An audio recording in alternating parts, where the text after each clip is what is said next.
This is an overview of the success I had from my brand, Rest and Be Mindful, that was created for social media design at BYU Idaho.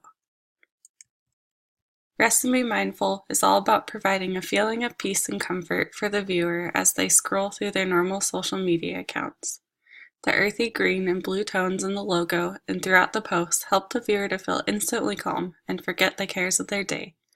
The typography is rounded and friendly to put the mind at ease. Mental health is a daily struggle in my life, and I have learned that transparency about those issues is one of the best ways for me to heal. The social media account was created so that I could share ways to handle things like depression, anxiety, ADHD, and the stresses of life in general through mindfulness and meditation. Through Instagram and Pinterest, I was able to help others on their journey to mindfulness through simple tips, calming photos, and articles. My target audience that I started off with was women and men ages 20 to 50 that are interested in meditation and mindfulness and yoga. Throughout the semester, I learned that having this broad of an audience made it difficult to have the success I was looking for, especially with promoted ads. I created a more specific audience that was targeted toward women ages 18 to 28 who attend college or are young adults who struggle with mental health and are interested in mindfulness and meditation. My best post on Instagram, and honestly the most fun assignment for me, was posting a video.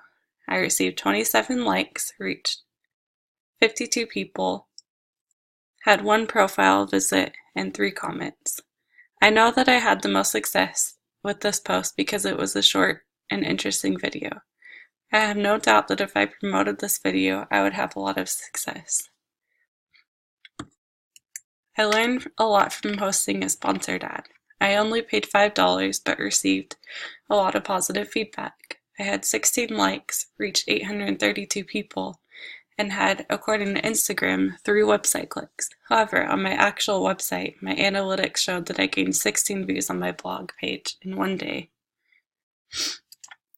From this promoted ad, I was able to understand who my audience was. This helped me to refine my target audience to ages 18 to 24. I used the same image for my promoted post on Pinterest, but modified it by making the image longer so that it took up more space on a page. I was very impressed with the overall results. I had a whopping 4,243 impressions and 92 close-ups. This tells me that using paid ads on Pinterest brings a lot of success. Overall, I was very impressed with my results on Instagram. I had a total of 87 followers. That number stayed pretty consistent throughout the semester. I learned that the best followers are the real people. I began the semester by following brands that were similar to mine in hopes that I would get noticed by others. These brands don't like to engage in similar brands, and they tend to be spammy. The real people were the ones who liked and commented on my posts. In the end, numbers don't matter, but what impacts other people does matter. I had a much harder time with success on Pinterest. This is most likely due to the algorithm that Pinterest uses, which includes quality descriptions and content, the amount of interactions with your posts, and the quantity of posts. I learned so much this semester and had many successes, but also some failures.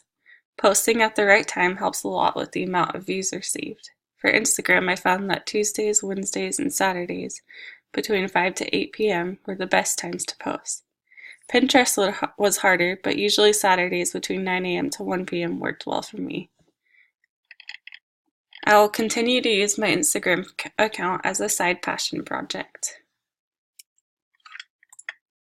Please follow me on Instagram at Rest and Be Mindful for your daily dose of mindful tips.